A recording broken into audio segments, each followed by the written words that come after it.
I want to welcome you once again to Thursday. Those of you who don't know me, I'm Lorna Hollinger. I am the CEO and the founder of the Australian Tapping Institute. It is fabulous to welcome you here to our live that we go together with, usually on a Thursday. It's usually in the morning. It's this afternoon today. And we bring you a range of topics and we have conversations about how EFT tapping, for those of you who don't know what EFT tapping is, it's the weirdo thing where we actually tap on our face, tap on parts of our body, and we have conversations, usually about things that are bothering us, things that are worrying, things that are stressing us or overwhelming us. And through the conversation of acknowledging what's going on for us and the tapping on the points of our body, what we are actually doing is we are regulating the body's stress response, we are calming the body's stress response, and we are taking away the intensity of that thought, that emotion, that feeling, the thing that's going on for you, and we're taking that emotional intensity out. I just need to restart on my chair, taking that actual intensity out of it. So it's pretty cool stuff. It's pretty exciting. It's really interesting. And I want to be able to come with to meet you usually on a Thursday. It's always on a Thursday, I shouldn't say usually. It's usually in the morning, but today I had to move a few things around. I went off to business networking this morning, which was just amazing. If you have your own business, thinking about having your own business, I was never an advocate of networking. And I guess because it was the groups that I had chosen to go to, I didn't find them supportive.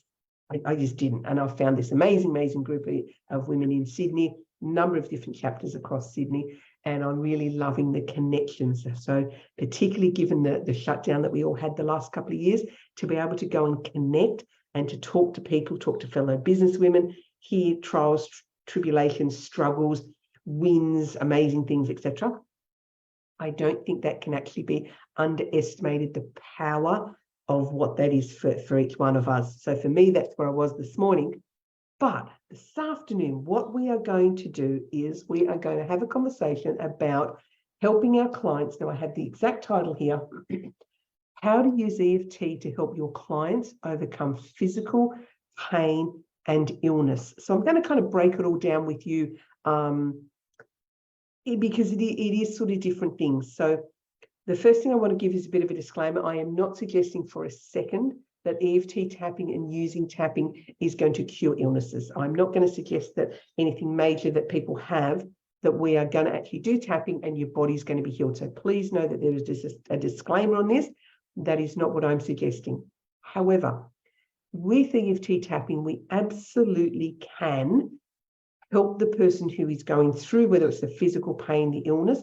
We can help their physical body to regulate, to self-heal, to remove the negativity and the thoughts and the stress and the anxiety about what is going on for them. We can absolutely do all of that. What that then allows is the person's body to do the healing that it's meant to be able to do. So I said, we're not suggesting we're going to be able to fix the disease or fix the illness. What we're suggesting is that the ability for EFT to take the stress, the anxiety, the overwhelm, the fears, all of those thoughts that that person has in and around what's going on for them, we're going to be able to take that away. So let's sort of start to break it down. So let's deal with illness first. So if you have a client who's coming to you and they have an illness, now this could be something that's fairly major. It could be a very much a life-threatening illness. It could be something that, while it may not threaten their life, it's certainly very impactful in their life. It could be some sort of disease that they have contracted. We can use EFT tapping in a number of different ways and a number of different client sessions to help your client through this. Say, for instance, you have someone who they've gone to their doctor and their doctor has given them a diagnosis of something that is wrong with them, something that's going on for them. They've got any number of illnesses. I'm not going to name them, but you've got someone who's gone to their doctor. They've had some tests done perhaps, and the doctor said, this is what you have. What you would expect to have in that person's body is a fear response, a stress response, some level of overwhelm, particularly right in that moment. But even when they come to see you later, These triggers are still going to be there. There is going to be some level of overthinking going on. There is obviously going to be worry, and generally you'd expect they're going to be worried about other people as well. So let's break this down even further. You've got someone who's gone along and they've come to you and they're going to tell you, I have whatever the illness is that they have. You may be able to talk to them about what happened when the doctor told you what was going on, when the doctor gave his diagnosis, when the doctor told you what your illness actually is, what happened in your physical body when that happened. Generally, I said there will be some sort of fear response, some sort of stress response. You can easily do some tapping on that with them. Even though I had this diagnosis and it scared me, it terrified me, it upset me, it angers me, it worries me, deeply and completely accept myself. So even though I've had this diagnosis from my doctor and I'm so scared, deeply and completely accept myself. Last one, even though I have this diagnosis from my doctor, deeply and completely accept myself. And then you could go through and you could do tapping on that diagnosis. The diagnosis the doctor gave me. The doctor gave me a diagnosis. It scares me. It worries me. It upsets me, etc., etc. We can deal with that. Then there could be an element of this as well that could be, how did the doctor deliver the message? How blunt, brutal, uncaring did the doctor seem? Because your person may have a reaction to that as well. You know, the doctor, and he just didn't even seem to care, and he just blurted it out, and he was so matter of fact, and just didn't even care about it. They are natural responses to our doctor or someone in the medical profession giving us a diagnosis where it maybe have been delivered in a manner that we didn't really find warm, caring, fluffy, or how we would have thought so. So your client might have some sort of trigger like that. So again, it may be they were just so harsh. They were just so blunt. It was brutal almost. They just blurted it out. No compassion, no caring. You can do a couple of rounds on that to be able to clear away the reaction they had to actually being delivered the message. Notice we're breaking this all down. So we've got the diagnosis itself, and then how was the message delivered. Another space when there's an illness is the person could have a fear of hospitals. They could have a fear of going to hospital. There could be a fear because they went to a hospital before, or what happened, maybe as a parent or someone they loved went to a hospital and they never came home. Those elements in there are things that we can do tapping on. Because remember, think in terms of, and we've talked about this before, tabletop versus table legs. So the illness itself could be easily a tabletop. Think about it. It's at the top of the table. I've got this illness. I've just had this diagnosis from this particular illness. Underneath are the diagnosis of what the actual diagnosis is, the thing that I've got, the way the doctor delivered it. Oh my goodness, now I need to go to hospital. I hate hospitals. I'm so scared of hospitals. I'm scared of hospitals because I can't stand the smell, because it reminds me of being unwell when I was 6, or going to the hospital when I was 5 and my mum or dad was in there. You break down all of the elements underneath the illness. Now, again, I'm not suggesting we're getting rid of the illness, but we are going to be able to support our client through what they've got going on so that they can manage themselves in and around this illness, so that the body has the chance to heal. Right? Remember that? It's about the body being able to heal. So once you deal with all those elements, then there may be the direct tapping on, I have just found out I have X. I have X. They said I have X. Now I have, oh my goodness, it's in my body. What does this mean? I don't even know what it means for me. I don't know how to manage it. What's going to happen to me? I have all these fears. I have X. I have X. And you can do tapping with your client on that level as well. Notice I said, breaking it down. I'm going to keep repeating this for you. Breaking it down. You as a practitioner are going to break it down. When you work with your own clients, you're going to break it down and do it in little chunks. What are they feeling in the body? What's the intensity? And what's the emotion sitting behind it? All right, so there's some ways that you can deal with someone who has an illness. All right, then let's flip it over now and let's talk about physical pain. Now, physical pain, again, like many other things, because, us humans, while we're very, very simplistic, we're very complex at the same time. Physical pain has a number of little elements to it as well. You can have chronic pain, which is pain that has just continued.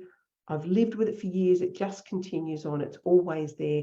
And I've always got this pain, versus acute. You might be fine today, fine today, fine today. Oh, the third day you've got this pain, and it's hard, stabbing, big, deep, whatever it is for you, whatever the language is around it of how it gets you, can be that. So you've got chronic and you've got acute when it comes to pain. Now, where we work with pain with EFT is, think in terms of some pain that we're going to have has come from an impact, say car accident as an example. The physical pain can get split out as well. So you've got some physical pain because I had a car accident. I was driving along in my car, and out of nowhere, somebody hit me. They crashed into me, and I was injured. My car was a write-off. I had to miss days at work. Couldn't go to my brother's wedding. Whatever it is. There are those parts too if you were to have something like a car accident. So what we would do tapping with our client is, because logic would tell us, plus the conversation they have, is there's going to be a level of trauma around that. There's going to be a level of trauma for your client about the whole incident, the whole accident, the whole thing that happened. But you're also going to be able to break that down with them as well.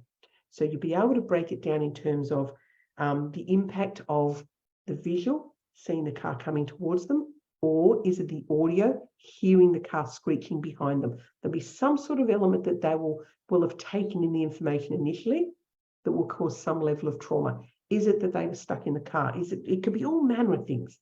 But just remember, you're going to break it down with them. So being in a car accident, once the trauma or the stress of the actual event itself that they've had this accident, once we can move them through a little bit of that, what we often see coming up is a number of other different things. One in particular is there can be a lot of anger in and around the event. And when you think about a car accident that was someone else's fault, to think that the body's holding on to the anger about the other person, the person who caused it, very, very typical and common. There can also be the anger and causal effect way back, because if I hadn't had that fight with my mum, dad, wife, kids, whatever, before I even left the house, I wouldn't have even been so enraged that I wouldn't have got into the accident. So some of it's way back here. Yeah. So you're going to want to be able to break that down for them when they're thinking of something that has an impact to it. I've now got an injury. I'm now angry because now I've got an injury and I've got to go to the hospital and I've got to see doctors and I've got to do physio rehab. There's going to be an element of anger, frustration, annoyance about that. That's a whole other tapping leg that you can work on. You can work on all of that with your client. So this is just, if we think about it, I said pain from a car accident, multifaceted. Then there's the other pain that turns up that's had no impact at all. We've all had them. Just suddenly my knee started to get sore. I didn't do anything to it. I just woke up here one day and it was sore. I don't know why it's sore, but now it's sore, and it's pretty well sore every day. I think we've all had things like that have turned up in our life. If you haven't, fabulous. I'm so grateful and thankful for you and for your body for doing that. Personally, I have. So when we have things that turn up that are physical pains that have had no impact, in my world, my brain, I can recognize where that's got an emotional component to it. Your body is the best barometer in the world. It is the best tool for diagnosing what's going on. If you listen to your own physical body, it will tell you everything you need to know. Now, I know that sounds a bit kooky, but it really does. It is just the best the best diagnosis tool, obviously itself, but best diagnosis tool. Because what will happen is if I suddenly get a pain in my elbow and I haven't impacted my elbow, what's going on? If I deal with the emotional component of that, there's a really good chance that whatever's stuck in my elbow, whatever the trauma is or the impact or the negative emotion and whatever's caught up in my elbow will get released. So what we do with our clients is, what I do with my clients, I pretty much go and talk to that part of the body. I will have my client get their hand and I would have them put it on their elbow, whatever elbow's sore, and I'd kind of rub it around and go, so what's going on with the elbow? Oh, I don't know. you did know, what might it be? Well, I don't know. Tell me more about what's going on. When you rub your elbow like this, what sort of thoughts come into your head? You get your client connected to the elbow and connected to the part of the body that's sore. Chances are little thoughts and little memories and little bits and pieces and little bits of information for you as the practitioner start to come up. They'll start to talk to you. They'll start to share with you what's going on. Yeah, look, I'm rubbing my elbow and I'm thinking about, that thing that happened with, my brother the other week, and we got into a bit of an argument, blah, blah, blah. Whatever they bring up is what we start to work on first. And it may be as simple as, I've got this pain in my elbow. You're going to ask them what's intensity, 0 to 10. How intense is that pain? I've got this pain in my elbow. It's about a 6. We're starting to think about my brother and the fight I had. This pain in my elbow. I don't know where it came from. I've got this pain, sitting about a 6. And then as you continue tapping with them, it's a really, really good chance they'll start to bring out more information. You'll start to bring out emotions, and they'll start to be able to tell you what's stuck in their body. It's this fun, weird thing where if we stop long enough and kind of have a conversation with our body, it will tell us what we need to know. So it's a really, really good tool that we use to tap into the body and use the body's wisdom to figure out what the physical pain is. And it might be anger. I'm so angry at my brother. Man, I'm angry at my brother. I'm so angry for that thing he said. I really can't stand the fact that he said that. He had no right. Shouldn't have said it. Makes me so annoyed. Just makes me so cranky. He always thinks he's right. Can't believe the things he says. Blah, blah, blah, blah, blah. Couple of rounds. Feel back into the elbow. Is it the same pain? Is it still the intensity of a 6 or whatever the number was? Is it still the same emotion? He's still angry. Tap into it like that. We're going to use that with our clients, right? So recap on today. Illnesses, when we have illnesses with our clients, we think of the illness as a tabletop. Underneath are the doctor's bedside manner, the diagnosis, the illness itself. Do I have to go to hospital? What's the fear and the stress? What am I really worried about? All those things. You can tap in with your clients on all of those little different elements. And when we think of physical pain, we're going to split it out. Is it an impact? Did something happen? Did someone cause it? Did someone else do it? Was someone else involved? We can tap on that. And then we have the physical pain that just shows up out of nowhere. And we can start to work with our clients' bodies on that stuff as well. So just a couple of different ways we use tapping and different ways you'll get into it. Now, if you would love to find out more about being an EFT practitioner, I would love the opportunity to just chat with you, see where you're at, see what you're looking for, see if what we have is a fit and a match for you, or maybe I can advise you where else you might want to go to find that. If you do, you can book a call with me. An introductory call, don't care what you call it, but we're going to pop a link under this video for you of the discovery call. So you just pop in there, pop your details in, and pop into my calendar and just come and chat to me about that. Particularly if you're thinking you want to be an EFT practitioner, or you want a side hustle as EFT, or you're just doing some window shopping and you want to find out more about what EFT can do. So it's been a pleasure being here with you once again. I just love hanging out with you and love sharing with you with what I know in terms of being able to help the human body to heal. If you're someone who wants to go in there and start looking at what practitioner training might look like, we would love to welcome you in when you're ready. See you soon.